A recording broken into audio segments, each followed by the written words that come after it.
Ayer pillamos a un chaval. A lo mejor te interesa. Dani, no pareces peligroso. ¿Me puedes explicar cómo has acabado aquí? Partí yo. ¡Tú, imbécil! ¡Me han expulsado por tu culpa! ¡Ya vale! ¡Largaos! ¿Quieres entrar y limpiarte? Hello, Tom. This is Pedro from Cartelera, Spain. How are you? I'm good, thank you, Pedro. How are you? I'm great, thank you. I'm very happy to see you. And first of all, and I think I speak for many people, I have to tell you that we have missed you. And it's so good to have you back in our screens. You. I appreciate that. Yeah, and especially with a project like The Crowded Room, which is a perfect showcase for what you can do as an actor. Tell me about the process of getting to become such a complex character as Danny. And I want to know specifically, did you film the show chronologically, and what was it like peeling the layers and getting deeper and deeper into his mind?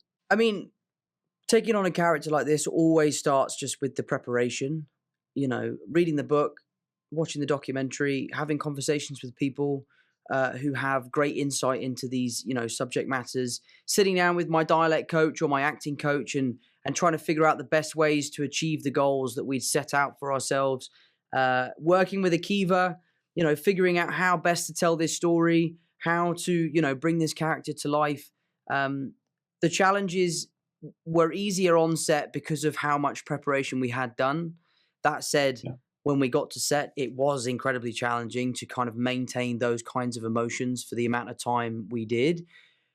Yeah. We didn't shoot in chronological order. We might have shot in somewhat of an episodic order, but towards the end of the show, I was bouncing all over the place, and it was incredibly difficult to kind of navigate the different episodes. But Ben Perkins, my acting coach, was so instrumental in keeping my head screwed on, keeping me up to date on where I was, helping me understand how to keep this character's arc in check.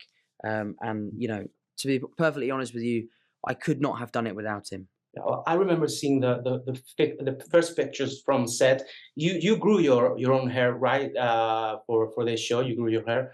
I'm curious, how does physical change, like physical transformation, or growing your hair in this case, help you with your performance and the task of embodying the character? I think it's really important. It's actually something that I have learned from Jake Gyllenhaal. A piece of advice that he gave me was to always try and disappear in the makeup, in the hair, in the costume, and to use that as your kind of first stepping stones into becoming a new character. So therefore, you know, we really went for it. We cut my hair. We went for the wacky clothes. We really, really dove into what it meant to be a New Yorker in the 70s.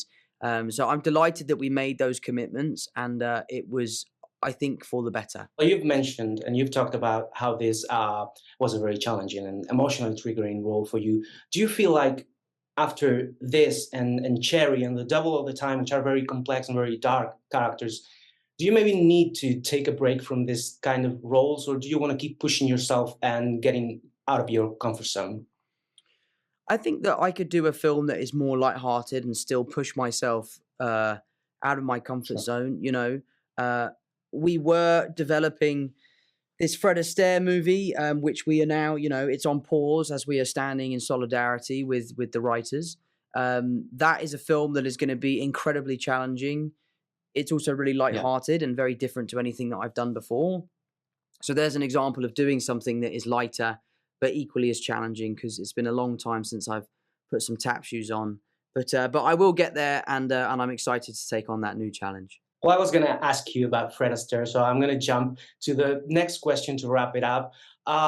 You've been consistently one of the actors that people fan cast in every project, and it's gotten to like a life on its own. How does it feel for you, and most importantly, does it affect your approach to choosing roles? No, not really. It's actually really flattering, you know, when people think that you would do well in characters, especially characters that you look up to. You know, everyone always talks about me doing the Back to the Future reboot. I can safely say that that will never happen, because those films are some of the only perfect films ever made. My opportunity to play Marty McFly is what I tried to do with Peter Parker. I wanted to be this generation's Marty, and and Peter was kind of my avenue to do that. But it is just really, it's a real honor when people think that you should play certain characters. People want you as Milo from Atlantis, for example. That's actually not a bad shout, but I think it's very, maybe. We'll have to wait and see. That would be great. Okay, so my time's up. Thank you so much for your time. It was Thanks great very talking much. to you, Tom. ¿Y si todo esto ha sido culpa tuya? No pensarás que yo estoy detrás de todo esto. ¿Y si te dijera que sí? ¡Que no!